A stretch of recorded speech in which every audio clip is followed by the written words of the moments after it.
I guess I grew up with textiles because our family were graziers. He produced, at that stage, corridale, which was sent to the Albany woolen mills, mostly during the Second World War, to make army blankets. As a child, I do remember going down and seeing the clip unloaded and then being shown what they were weaving with them and where they were going. So I guess that was my earliest part. My younger brother wanted to have a woolen mill, so he started a woolen mill in Geelong in Victoria called Little Bo Peep. And then my older brother wanted to knit jumpers and things, so he was involved with my help with the Albany woolen mills to do Stormboard jumpers. And he had just sent a farmer's whole clip, you know, like about close on 1,000 sheep down to the Albany woolen mills, and they were almost finished it when they decided to close.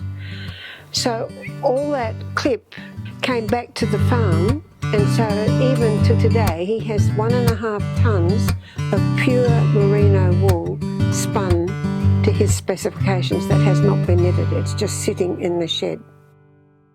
And he had a market with Japan and they pulled out, and it was all too much.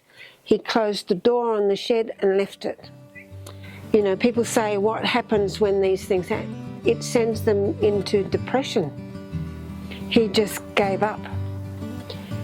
And so I would think closing of the mill here most probably had the same effect on a lot of people, because it's not just the product, it's the farmers and the people that supply the raw material, which is what my brother was. He supplied the raw material, or our family did.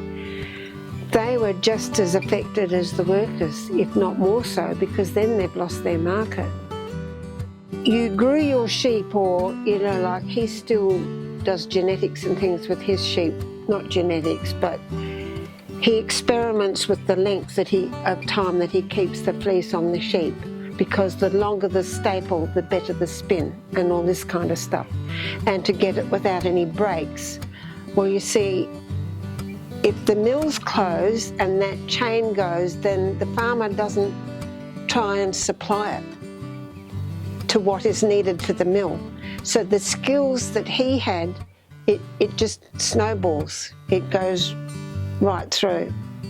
So I guess that's why I am quite passionate about it, because I've lived through it. I grew up on it, you know. Dad bred sheep. I helped him staple, you know, put the stencils on the bales, and I would help him do the marshalling and all that kind of stuff.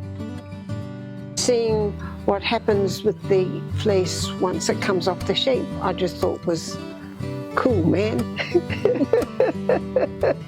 Who would have thought you could make that into that? The building spoke to me because it spoke because of the straight lines. It fitted the warp. The other thing, it's a stark brick building out there, and it reminded me of the Albany woolen mills. Big and solid, you know, well made, and I guess it just sort of reminded me of the mill that I remember as a child. You know, I just thought it was such an institution. You know, it was this big solid building, and a bit daunting. Whereas when I looked at that, I think, how sad. It's the same sort of structure, but it's empty. It's not going anywhere. So I thought, well, it's going to go on a warp. And people are fighting in Albany to keep the building going because it's history. And I think the same here, the reason why I got involved with doing the work and doing it as a building, because having witnessed what's happened to our family and how they were affected, I think it's important to keep the story alive, because Australia was built on the fleece. And it still is.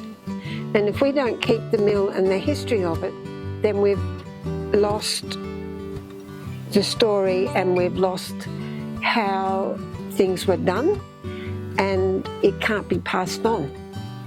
So not only have they lost the history, they've lost the techniques.